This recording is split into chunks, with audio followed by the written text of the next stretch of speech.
Quando puxaram o corpo do padre Estevão do Rio Real, todos viram que ele não havia se afogado.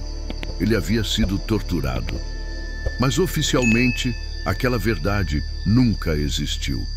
As águas barrentas devolveram o jesuíta inchado, irreconhecível.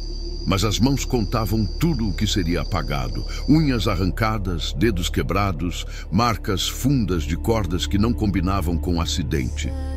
Mesmo assim, diante da aldeia reunida em silêncio, o padre Simão Correia declarou o que o bispado queria ouvir: morte acidental, tragédia inevitável, fim de um jovem missionário ingênuo.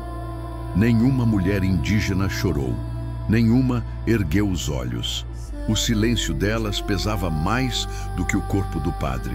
Porque 18 meses antes, quando Estevão pisou pela primeira vez naquele aldeamento escondido no sertão da Bahia, ele ainda acreditava que estava salvando almas. Não sabia que encontraria uma verdade proibida e que ela o engoliria vivo. Janeiro de 1697 chegou ao interior da Bahia carregado de um calor que derretia a fé. Padre Estevão tinha 35 anos. Nascido em Coimbra, educado nas melhores instituições jesuíticas da Europa. Sonhava com a missão evangelizadora desde seminarista, quando lia os relatos heróicos de missionários que convertiam almas selvagens nas terras do Novo Mundo. Imaginava aldeias de índios agradecidos, crianças aprendendo latim, comunidades prósperas sob a luz do cristianismo. A realidade que encontrou era diferente. O aldeamento de São Francisco Xavier abrigava cerca de 200 indígenas Quiriri, todos oficialmente católicos, todos aparentemente obedientes. A capela de pau a pique dominava o centro da aldeia, com sua cruz de madeira bruta erguida contra o céu implacável. Ao redor, ocas dispostas em fileiras retas, nada parecido com a organização tradicional que Estevão lera nos relatos antropológicos. Aquilo era a ordem europeia imposta sobre corpo indígena. Padre Simão o recebeu com um abraço caloroso e sorriso paternal. Alto, de barbas grisalhas bem cuidadas, olhos azuis que pareciam bondosos. Ele exalava autoridade tranquila. Tinha 52 anos e comandava aquela missão havia 15. Os indígenas o chamavam de Pai Grande e sua palavra era lei absoluta. Bem-vindo, irmão Estevão, disse Simão, guiando o recém-chegado pelo aldeamento. Aqui você encontrará a mais bela obra da Companhia de Jesus. Estes índios eram selvagens há poucos anos, vivendo em pecado e ignorância. Hoje, veja, trabalham, rezam, casam-se sob as bênçãos de Cristo. Estevão observava maravilhado. As mulheres teciam em silêncio. Os homens trabalhavam na roça comum. Crianças repetiam orações em português truncado. Tudo parecia perfeito, uma representação viva do paraíso cristão que os jesuítas prometiam construir. Mas havia algo nos olhares, uma vacuidade perturbadora. Como se aquelas pessoas não estivessem realmente ali, apenas corpos executando movimentos aprendidos. E havia as crianças. Muitas delas tinham pele mais clara que a dos pais, cabelos menos escuros, traços que denunciavam sangue europeu. Estevão notou, mas inicialmente atribuiu a mestiçagem natural que ocorria na colônia. Soldados, comerciantes, aventureiros, o sangue português se espalhava pelas veias do Brasil como o rio se espalhando pelo delta. Foi durante o jantar na casa paroquial que Estevão conheceu Ibaré. Ela serviu a refeição em silêncio absoluto, movendo-se como sombra. Tinha cerca de 28 anos, pele acobreada, cabelos negros presos em trança grossa. Linda de uma beleza que fez Estevão desviar os olhos por instinto, envergonhado do pensamento impuro. Mas foi quando ela se virou que ele viu as cicatrizes. Atravessavam suas costas em padrão regular. Marcas de chicote, antigas mas profundas, que o algodão fino da blusa não conseguia esconder completamente. Ibaré foi rebelde, explicou o padre Simão com naturalidade, mastigando carne de porco. Insistia em realizar rituais pagãos, dançar com o demônio. Foi necessário corrigi-la. Mas veja, hoje é nossa melhor serva, completamente dedicada a Cristo. Estevão engoliu seco. A mulher não levantou os olhos. Continuou servindo vinho como se não estivesse sendo discutida como animal doméstico. Naquela primeira noite, deitado em sua rede na pequena casa que dividiria com Padre Simão, Estevão tentou convencer a si mesmo de que tudo fazia sentido. A conversão exigia disciplina. Selvagens não entendiam amor, apenas força. Era assim em toda a colônia, não? Os negros africanos eram chicoteados para trabalhar, os índios também. Deus operava de formas misteriosas e, às vezes, a salvação da alma exigia sofrimento da carne. Mas o sono não veio fácil. As primeiras semanas foram de aprendizado. Padre Simão era excelente professor, conhecia cada aspecto daquele pequeno reino que construíra.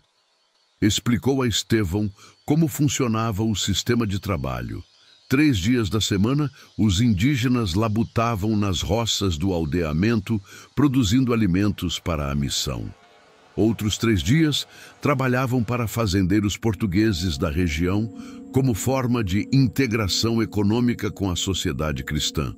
O 7º dia, obviamente, era do Senhor.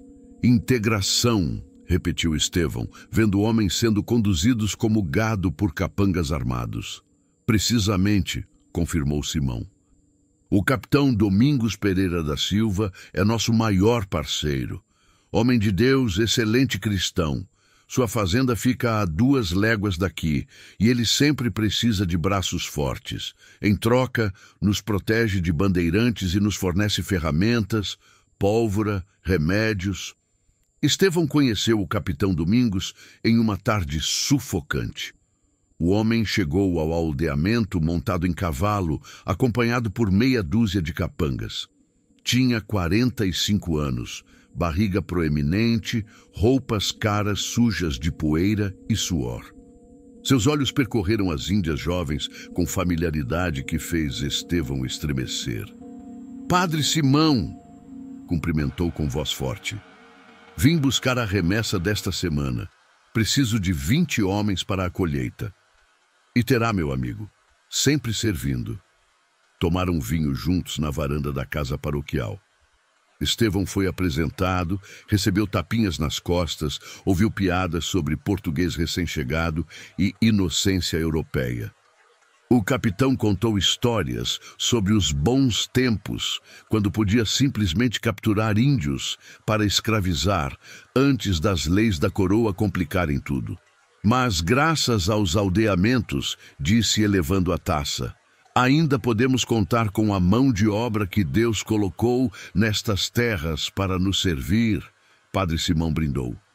Foi então que Estevão viu Ibaré sendo chamada. Simão ordenou que ela preparasse um dos quartos da casa paroquial. O capitão precisaria descansar antes de voltar. A mulher obedeceu em silêncio, e quando passou por Estevão, ele viu algo em seus olhos que o assombrou por dias. Não era medo, era ausência absoluta, como se ela não estivesse mais habitando o próprio corpo. Naquela noite, Estevão ouviu ruídos vindos do quarto ao lado, abafados, ritmados, seguidos de silêncio. Tentou rezar, tapou os ouvidos, mas a consciência começava a gritar. Na manhã seguinte, Ibaré preparou o café com mãos trêmulas, novas marcas roxas em seus braços. Estevão não conseguiu comer. A primeira punição que Estevão testemunhou foi em fevereiro de 1697. Um jovem indígena, não mais que 16 anos, foi amarrado ao tronco na Praça Central. Sua infração: haviam encontrado um maracá escondido em sua oca, instrumento ritual sagrado para os Quiriri. Padre Simão convocou toda a aldeia para assistir. "O demônio não descansa", proclamou, segurando o maracá como se fosse serpente venenosa. "Ele se infiltra em nossos corações através destes objetos de feitiçaria." Quantas vezes precisarei ensinar que o velho mundo morreu? Que Cristo é o único caminho? 15 chibatadas. Estevão foi obrigado a assistir. Era parte de seu treinamento, disse Simão. Você precisa aprender que misericórdia em excesso é crueldade. Salvamos almas através da disciplina. O jovem não gritou. Apenas apertou os dentes enquanto as costas eram abertas. As mulheres assistiram em silêncio. As crianças também. Quando terminou, o rapaz foi solto e cambaleou para sua oca. Ninguém o ajudou. Ninguém ousava. Estevão vomitou atrás da capela. Suas mãos tremiam tanto que não conseguia segurar o rosário. Tentou argumentar com Simão naquela noite, falar sobre misericórdia cristã, sobre o amor de Cristo pelos fracos. Você é jovem, respondeu Simão com paciência condescendente. Ainda vê o mundo com olhos europeus. Aqui no Brasil, irmão, a realidade é diferente. Estes índios não entendem sutileza. São como crianças, precisam de mão firme. Acredite, eu já tentei amor. Só funciona quando combinado com temor.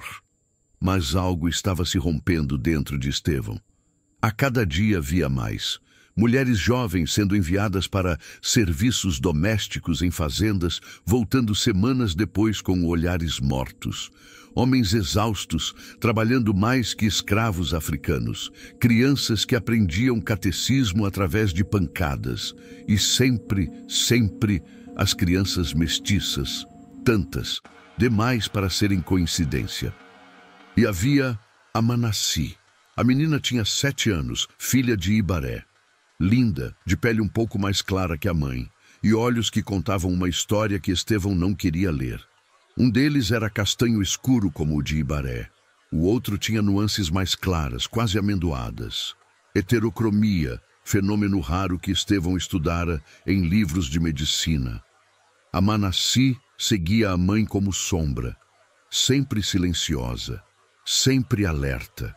Olhava para Padre Simão com terror que criança nenhuma deveria conhecer.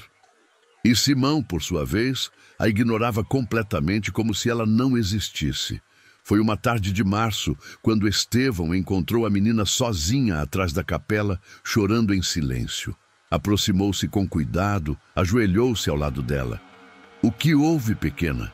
Ela o encarou com aqueles olhos diferentes, lágrimas escorrendo por bochechas que ainda guardavam redondeza infantil. Seu português era precário, mas as palavras que disse perfuraram Estevão como lança. O padre Simão é meu pai. O mundo girou. Estevão sentiu o chão fugir sob seus pés. Ibaré apareceu correndo, puxou a filha com força, olhou para o padre jovem com algo que era parte aviso, parte súplica desesperada. Arrastou a Manassi embora, murmurando palavras rápidas em Quiriri. Estevão ficou ali, ajoelhado na terra seca, vendo a realidade desmoronar. Se você chegou até aqui, já entendeu que esta não é apenas uma história. É um registro do que preferimos esquecer. E talvez, apenas talvez, você possa compartilhar isso com alguém que precisa saber que a verdade sempre encontra um caminho. Sempre. As semanas seguintes foram de tortura psicológica. Estevão começou a ver conexões que antes ignorava. As visitas noturnas de Simão a certas ocas. As aulas de catequese particular que ele dava a meninas. O quarto trancado na casa paroquial, onde ruídos abafados ecoavam regularmente. As mulheres grávidas que apareciam com frequência suspeita, sempre com histórias vagas sobre maridos ausentes ou comerciantes de passagem. Ele contou as crianças mestiças, 17. 17 crianças com idades variando entre 3 e 14 anos, todas com traços que sugeriam paternidade europeia. E quando olhava para o rosto do padre Simão, via os mesmos olhos azuis refletidos em 5 delas. 5. O horror era sistemático, institucionalizado. Escondido sob vestes sagradas e orações em latim. Uma noite, Estevão não conseguiu mais fingir normalidade. Esperou Simão terminar o jantar e, com voz que tentava manter firme, confrontou-o da forma mais diplomática que conseguiu. Irmão Simão, tenho observado situações que me perturbam, as crianças, as mulheres, os castigos. Temo que nosso método de evangelização possa estar desvirtuado. Simão pousou o garfo, limpou a boca com guardanapo de linho e fitou Estevão com olhos que já não pareciam bondosos. Pareciam répteis observando presa. Desvirtuado, repetiu calmamente. Explique-se. As crianças mestiças, os trabalhos forçados que parecem escravidão, as punições severas demais e as mulheres. Silêncio pesado encheu a sala. Lá fora, grilos cantavam indiferentes ao apocalipse pessoal de Estevão. Finalmente, Simão sorriu. Não foi sorriso agradável. Sente-se, ordenou com voz que não admitia recusa. Estevão obedeceu, pernas bambas. Você chegou há 4 meses, começou Simão servindo vinho para ambos. 4 meses observando com seus olhinhos europeus cheios de moral e pureza. Acha que entende este lugar? Acha que entende o que é construir reino de Deus em terra de selvagens? Eu apenas... Silêncio. A palavra cortou como chicote. Você vai ouvir agora verdades que não ensinam em Coimbra. Este aldeamento produz mais alimentos que qualquer outro na Bahia. Converteu mais índios. Mantém ordem absoluta onde outros só encontram caos. Sabe por quê? Estevão não respondeu. Porque eu entendo o que vocês, idealistas, se recusam a aceitar. Que ordem exige força, que civilização exige domínio, que salvação exige quebrar o velho homem completamente. Simão bebeu vinho, saboreando. As mulheres, elas precisam aprender submissão cristã. Os homens precisam de propósito através do trabalho. As crianças, quanto mais sangue português nelas, mais próximas de Deus. Isso é blasfêmia, sussurrou Estevão, horrorizado. Não, corrigiu Simão friamente. Isso é pragmatismo. Você acha que o bispado não sabe? Acha que o capitão Domingos não participa? Acha que esta é a única missão onde tais métodos são empregados? Ele riu, som amargo.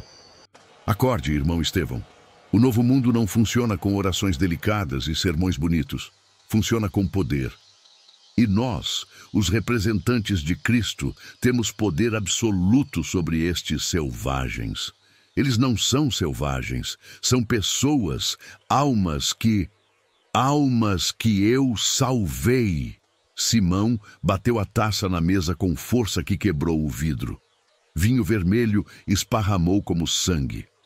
Quando cheguei aqui, eles praticavam canibalismo ritual. Viviam nus, adoravam demônios, matavam recém-nascidos defeituosos. Eu trouxe luz a estas trevas.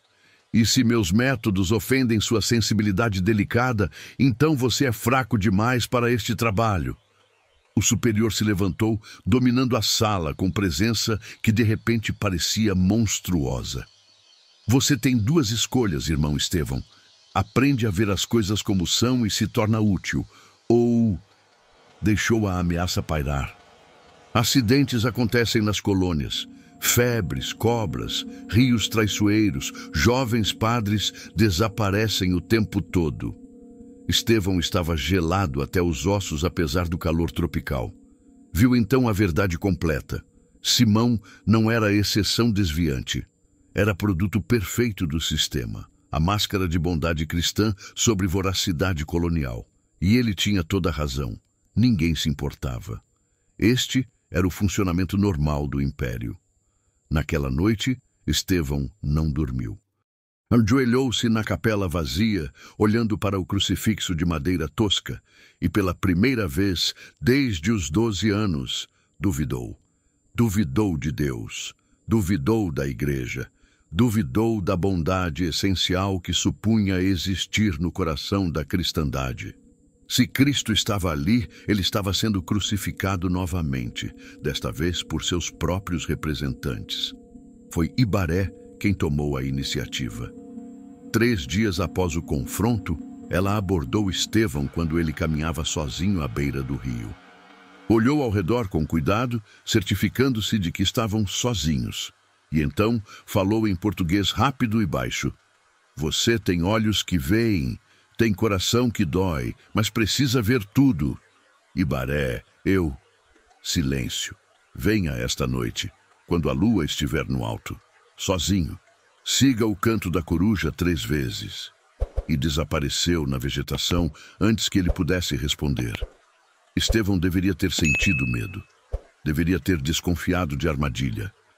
Mas algo nele, talvez desespero, talvez última centelha de coragem, decidiu ir. À meia-noite, quando Simão roncava bêbado na sala ao lado, Estevão saiu pela janela de seu quarto. A lua estava realmente no alto, quase cheia, banhando o mundo em prata fantasmagórica. Esperou, e então ouviu. Coruja cantando. 1 vez, 2, 3. Seguiu o som. A mata engoliu-o rapidamente. Ele tropeçava em raízes, galhos arranhavam seu rosto, mas continuou. Depois do que pareceu eternidade, chegou a uma clareira pequena escondida. E lá estavam elas, Ibaré, outras 7 mulheres e uma anciã que Estevão nunca vira antes. A velha tinha pelo menos 70 anos, rosto marcado por tatuagens que o tempo quase apagara. Olhos brancos de catarata, mas que pareciam enxergar tudo. Trajava adornos tradicionais kiriri, escondidos sob roupas cristãs rasgadas. Fumava cachimbo longo, e o cheiro de ervas desconhecidas fazia a cabeça de Estevão girar. Este é o padre que vê, disse Ibaré em kiriri. Estevão entendia algumas palavras, estudara a língua durante as aulas. A anciã, que ele depois saberia chamar-se Tupira, o observou longamente. Então falou, e Ibaré traduziu. Ela diz que você carrega dor de alma limpa, que seus deuses não são como os deuses do padre demônio. A mulher pausou, respirou fundo. Ela vai te mostrar o que escondemos, o que guardamos, para não morrer completamente. Tupira levantou-se com dificuldade e caminhou para a borda da clareira. Afastou folhagens, revelando entrada de caverna pequena. Acendeu tocha de resina, gesticulou para Estevão seguir. Ele desceu. A caverna não era funda, mas o que estava lá dentro arrancou qualquer ilusão que ainda restasse. Ossos, dezenas deles, alguns antigos, outros terrivelmente recentes. Crânios com marcas que não precisavam de explicação médica haviam sido quebrados por violência. E pior, crânios pequenos, infantis. As que resistiram, traduziu Ibaré, voz morta. As que tentaram fugir, as que tentaram proteger as filhas, as que ficaram grávidas demais, não serviam mais. Os bebês que nasceram muito escuros, muito indígenas, não serviam para plano do padre demônio. Estevão vomitou. Quando conseguiu respirar novamente, tinha lágrimas escorrendo pelo rosto. Tupira falou longamente e Ibaré traduziu tudo. A história completa. Como Simão chegara 15 anos antes, jovem e idealista de verdade. Como o poder o corrompera gradualmente. Como os primeiros abusos começaram como disciplina e evoluíram para sistema. Como o capitão Domingos tornara-se parceiro, trazendo outros fazendeiros, transformando o aldeamento em reserva de escravos e corpos. Como haviam tentado denunciar e os mensageiros desapareceram. Como uma epidemia de varíola 3 anos atrás, chegada através de cobertores presenteados pelo capitão, matara metade dos homens adultos, exatamente aqueles mais capazes de resistir. Como as crianças mestiças eram propositais, plano de embranquecimento que Simão acreditava genuinamente estar servindo aos desígnios de Deus. E como, naquela caverna, elas mantinham o ossário sagrado, os rituais secretos, a língua ancestral, a memória do que eram antes de serem quebradas. Minha filha, Ibaré finalmente disse com voz que quebrava. A Manassi, ela tem 7 anos. Ele começou quando ela tinha 5. Como fez comigo, como fez com minha mãe antes de mim, como fará com todas. Estevão caiu de joelhos na terra úmida da caverna, agarrou-se ao crucifixo que pendia em seu pescoço e pela primeira vez entendeu verdadeiramente o que Cristo sentiu no Getsêmani. A solidão absoluta diante do mal humano, o peso de saber e não poder agir. A traição daqueles que deveriam ser justos. Quando voltou para a superfície, não era mais o mesmo homem. Algo fundamental havia quebrado, ou talvez finalmente despertado. Imagine carregar esse conhecimento sozinho, saber e não poder gritar. É por isso que histórias assim precisam ser contadas, porque silêncio é cumplicidade. Se você sentiu algo até aqui, não deixe isso morrer em você. Compartilhe, fale. A verdade é a única arma que temos contra o esquecimento. Estevão passou 3 dias e 3 noites em oração delirante. Não comia, não dormia. Padre Simão chegou a se preocupar superficialmente, ofereceu remédios, perguntou sobre febres.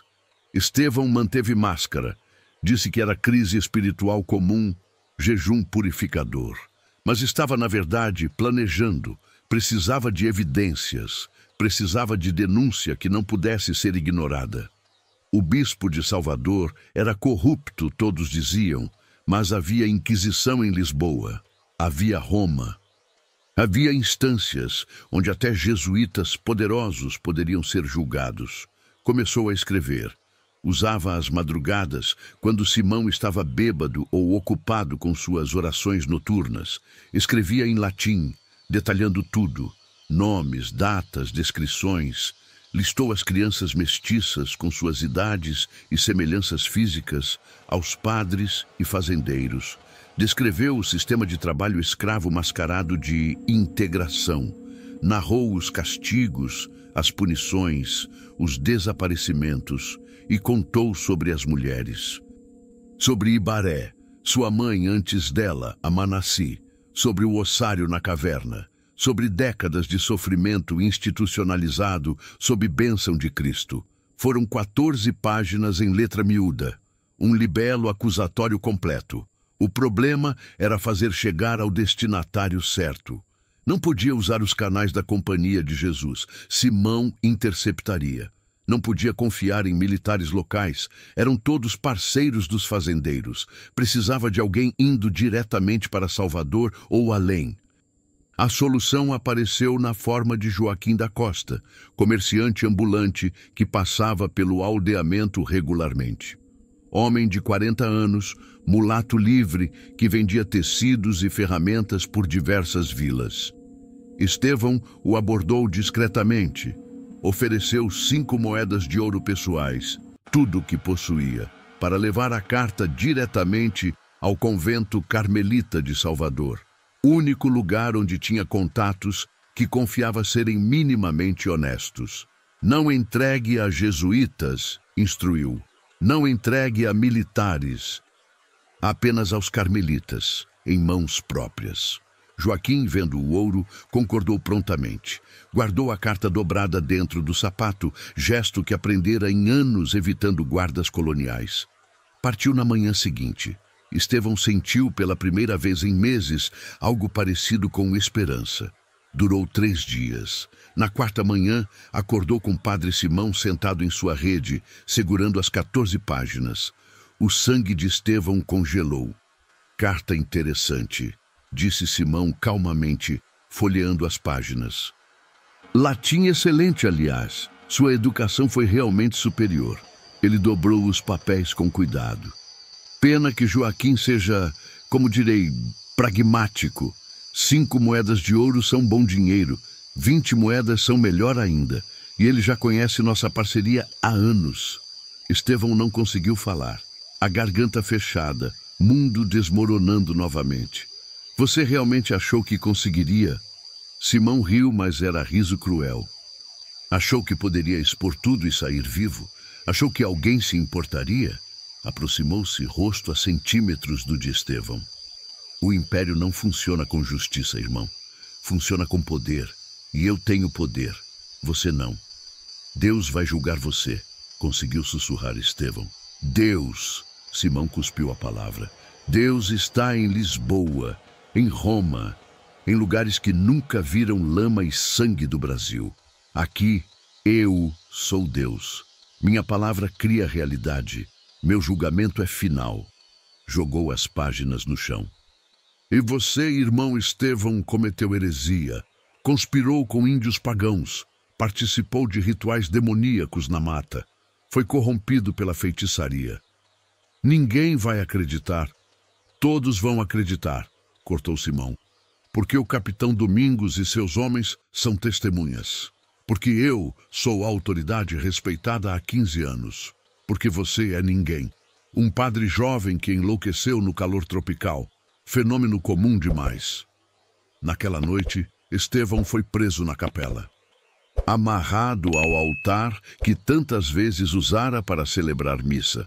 Simão e capitão Domingos entraram acompanhados de 4 capangas. O que fizeram nas horas seguintes não será descrito em detalhes aqui.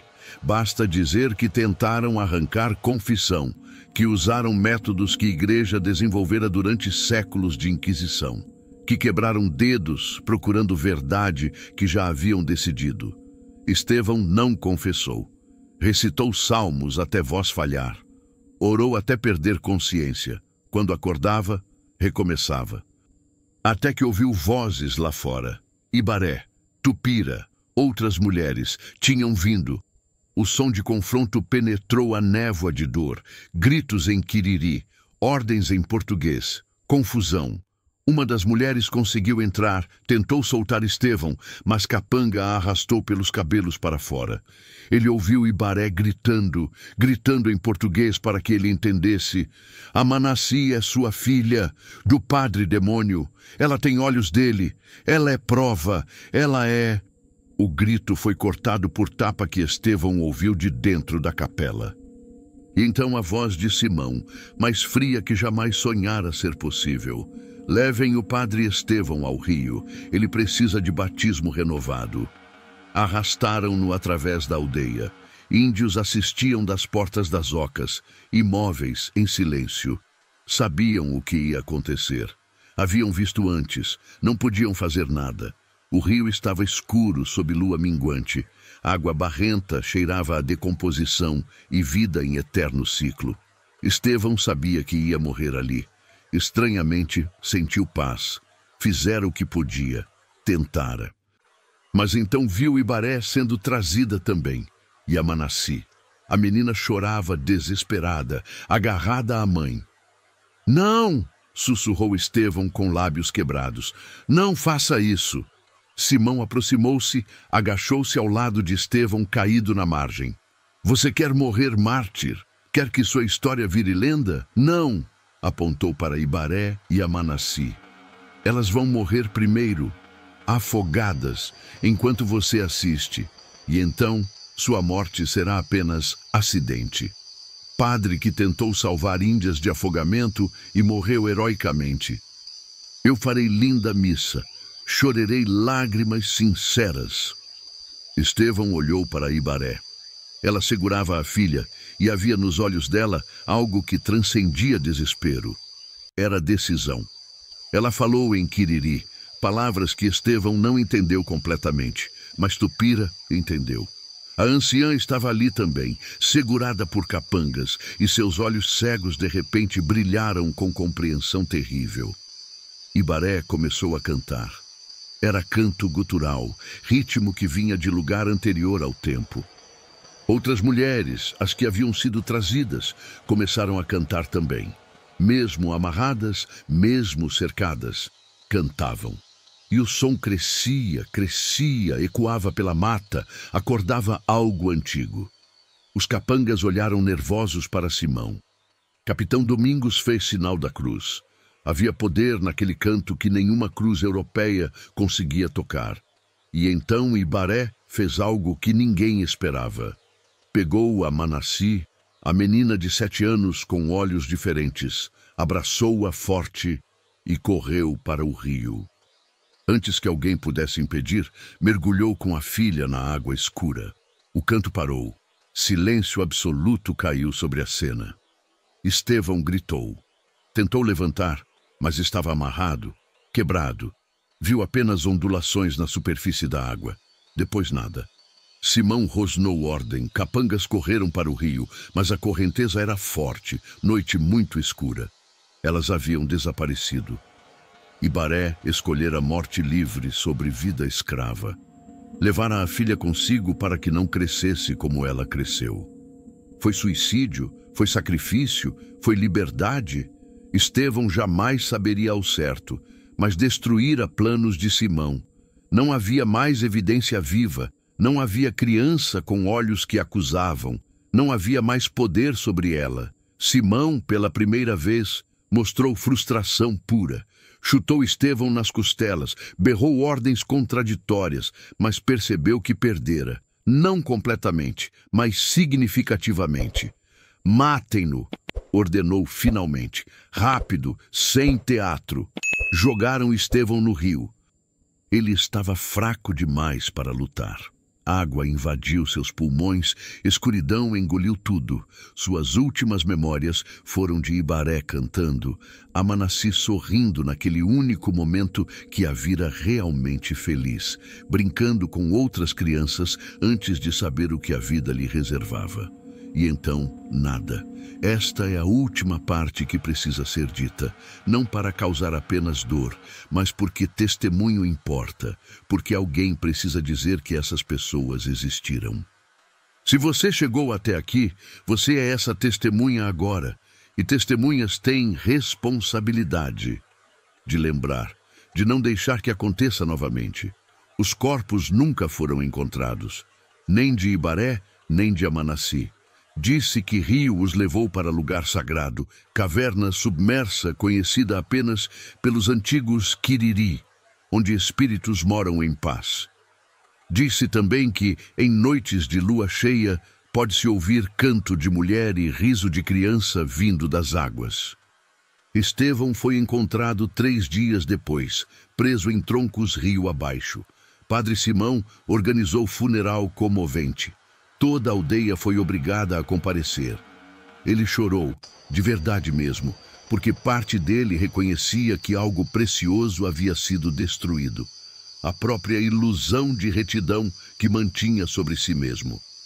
O relatório oficial disse: Padre Estevão de Alcântara, em seu zelo missionário, tentou resgatar 2 índias cristãs que caíram no rio durante cerimônia de batismo noturna. Tragicamente, morreu afogado em ato de supremo sacrifício. Será lembrado como mártir da evangelização. A carta de denúncia foi queimada. Os ossos na caverna permaneceram escondidos. A vida no aldeamento continuou exatamente como antes. Padre Simão permaneceu no comando por mais 12 anos, até 1710, quando finalmente morreu de febre amarela. Suas últimas palavras, segundo testemunhas, foram delírios em que pedia perdão a mulheres com olhos acusadores. Foi enterrado com honras e placa em sua memória ainda pode ser encontrada nos arquivos jesuíticos. Pastor dedicado que civilizou selvagens com amor cristão. Capitão Domingos Pereira da Silva morreu próspero em 1715, deixando fortuna considerável e dezenas de filhos, legítimos e bastardos. Sua fazenda operou por mais 3 gerações usando o trabalho indígena do aldeamento. Mas em 1759, algo mudou. O Marquês de Pombal, primeiro-ministro de Portugal, expulsou os jesuítas de todo o Império Português. As razões eram políticas e econômicas, não morais, mas resultado foi mesmo. Missões foram abertas, documentos confiscados. E nos arquivos encontraram-se coisas. Relatórios internos que jesuítas mantinham uns sobre os outros. Confissões em tribunal inquisitorial de padres que haviam cometido pecados da carne com indígenas. Cartas de bispos discutindo problemas com certos aldeamentos onde disciplina excessiva criava escândalos potenciais. A verdade existia nos papéis. Sempre existiu. Estava apenas escondida, protegida, ignorada. Algumas páginas mencionavam São Francisco Xavier especificamente. Não com nomes. Simão era esperto demais para deixar rastros completos, mas com descrições que não deixavam dúvida. Práticas inadequadas com índias. Número suspeito de crianças mestiças. Possível corrupção moral institucionalizada. Nada aconteceu com os culpados já mortos. Nada foi feito pelos descendentes das vítimas. A história seguiu em frente, como sempre segue, construindo sobre túmulos de silêncios. Hoje, no lugar onde ficava o aldeamento de São Francisco Xavier, há apenas mata. A capela desabou há séculos. As ocas viraram pó. O rio continua correndo, indiferente, carregando memórias que ninguém mais sabe ler. Os Quiriri ainda existem. Poucos, espalhados, lutando para manter língua e cultura que quase foram extintas. Eles têm histórias sobre tempo das missões. Não as contam para estranhos. São memórias de família, passadas em sussurros, porque dor daquela magnitude não vira folclore. Vira trauma ancestral. Algumas dessas histórias falam sobre mulher que se jogou no rio com criança, sobre padre jovem que tentou ajudar e morreu, sobre caverna onde ossos dormem em paz. Mas são fragmentos, pedaços de verdade misturados com o esquecimento que tempo traz como única misericórdia. Padre Estevão de Alcântara existiu nos registros jesuíticos apenas como nota de rodapé. Falecido, 1698, serviço de 2 anos, afogamento acidental. 3 linhas em livro de caligrafia perfeita, resumindo vida inteira. Ibaré não aparece em registro algum. Nome indígena não merecia um papel europeu. Ela foi estatística, número na contabilidade de índios convertidos e falecidos. Manaci também.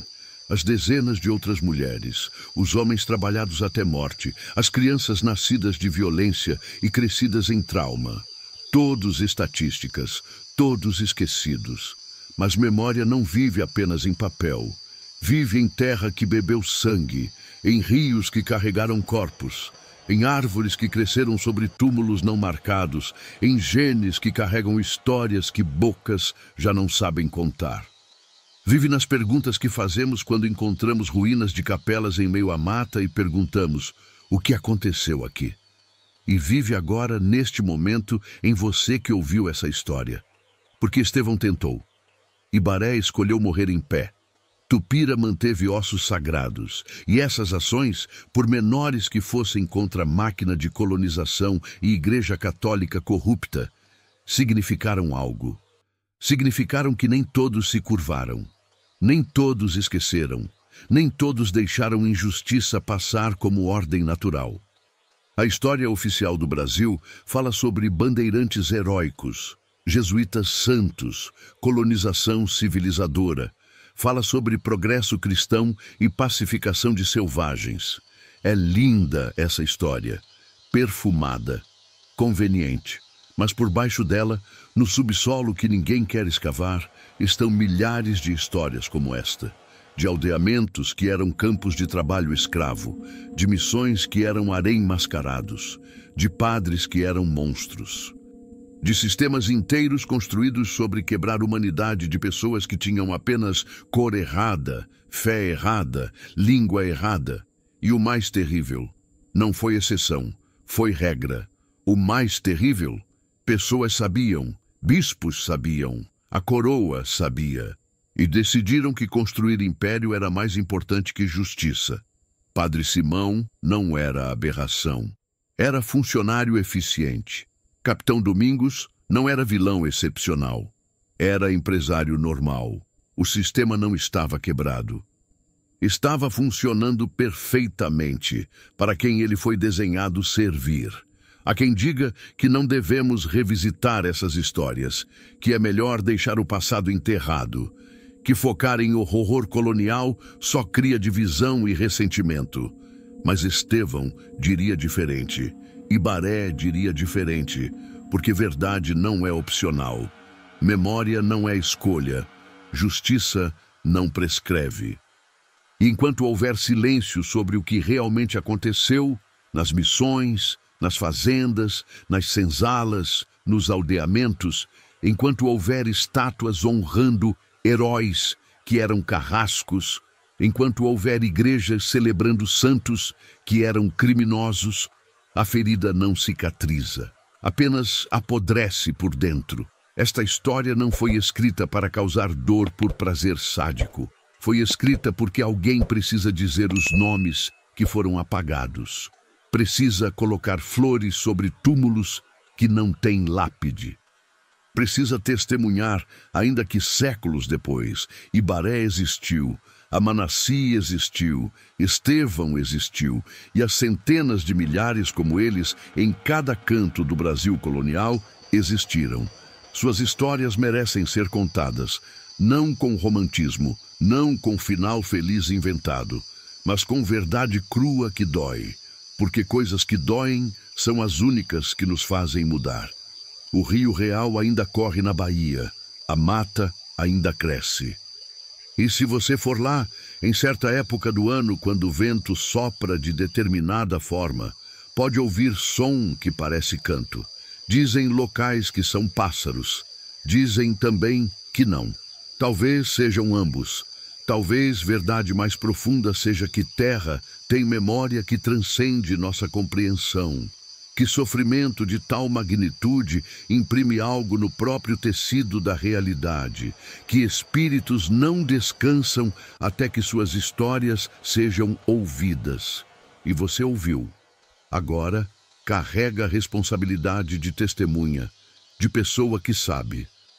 Que não pode mais fingir ignorância confortável sobre fundações de sangue e ossos sobre as quais nosso país foi construído. O que você fará com isso? Nada, provavelmente. Vida segue. Contas precisam ser pagas. Rotina continua.